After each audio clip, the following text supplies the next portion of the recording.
आपका स्वागत है कि आपने इस क्षेत्र में ट्रेनिंग ली है। अब हमने देखा है कि सभी अधिकारियों का काम करने का अपना अपना एक तरीका होता है। कुछ लोग जनता से नरमी से पेश आते हैं और परिवार तक सीमित रखते हैं। कुछ लोग ऐसे होते हैं कि उसको FIR तक तब्दील करते हैं। तो आपका जो काम करने का तरीका होगा यहाँ पे किस तरह का होगा? सबसे पहले तो मैं आप सभी लोगों को धन्यवाद देता हूँ।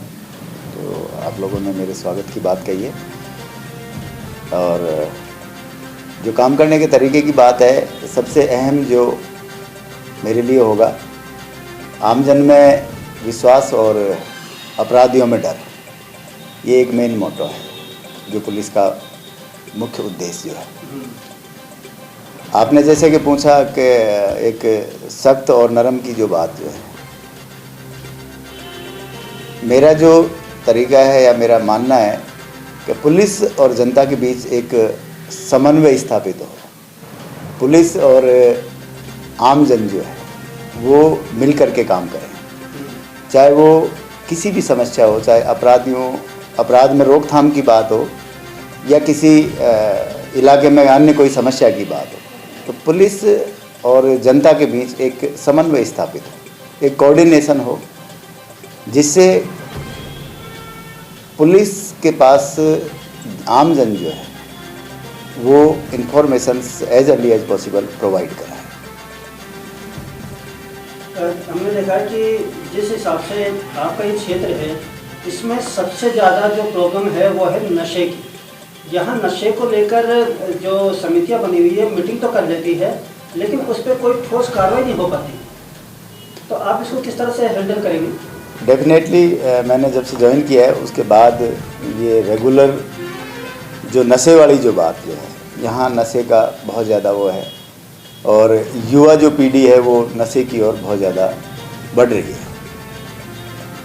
इस पर जो नियंत्रण के लिए जो मैंने एक स्ट्रेटेजी तैयार की है वो यही है कि जो नशा जो कर रहे हैं, जो युवा पीढ़ी नशा कर रहे हैं, दूसरे लोग जो नशा कर रहे हैं, उनके विरुद्ध कानूनी जो कार्रवाई है वो की जाएगी, और उनको जो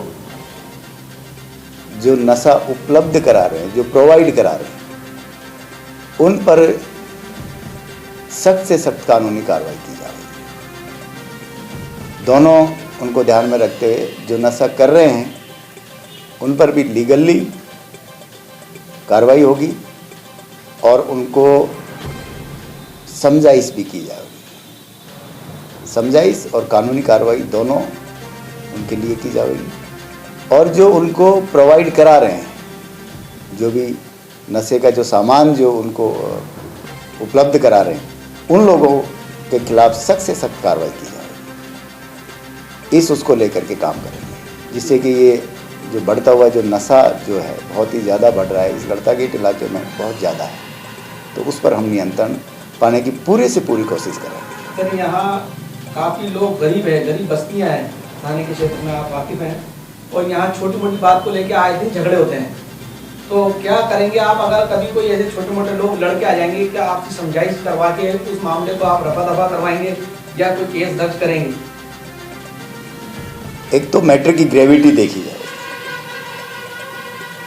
यदि आपसी कोई तू मैं की बात है तो बिल्कुल डेफिनेटली उनको समझाइश भी की जाएगी। दोनों पक्षों के बीच सौहार्दपूर्ण संबंध रहे। जैसे आपसी पड़ोसी लड़ लेते हैं, कहा सुनी हो जाती है, तो उनको बैठ करके समझाइश भी की जाएगी।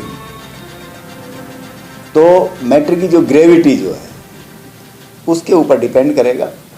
जहाँ समझाइश की नेसेसिटी होगी, जहाँ समझाइश से काम चलेगा।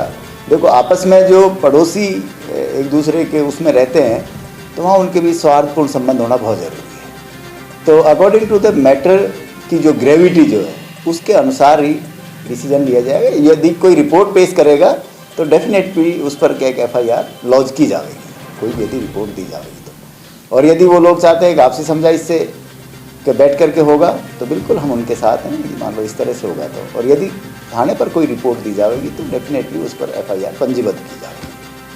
CLG मेंबरों को लेके पुलिस में हमेशा आरोप लगते रहते हैं कि अपराधियों को ज़्यादातर CLG मेंबर बनाया जाता है। तो क्या आपके क्षेत्र में इसमें कुछ काट छाट होगी, कुछ CLG मेंबरों को लेके इजाफा किया जाएगा? मेरा मानना ये है कि पहले जो पुलिस ऑफिसर्स यहाँ पर जिन्होंने काम किया है तो उन्होंने सोच समझ करके CLG मेंबर्स जो हैं वो डिसाइड किए हैं, और मैं एक बार उनका पुनरावलोकन करके, और यदि मान लो कोई इस तरह का कोई क्राइम रिकॉर्ड किसी के विरुद्ध मिलता है तो डेफिनेटली क्या कि उसे CLG मेंबर नहीं रखा जाएगा। बाकी इस तरह का कोई CLG मेंबर हमारे यहाँ नहीं है जिसका क्राइम रिकॉर्ड हो। पूर्व के जो पुलिस ऑफिसर यहाँ SHO जो रहे उन्होंने डिसाइड बिल्कुल सोच समझ करके किया है।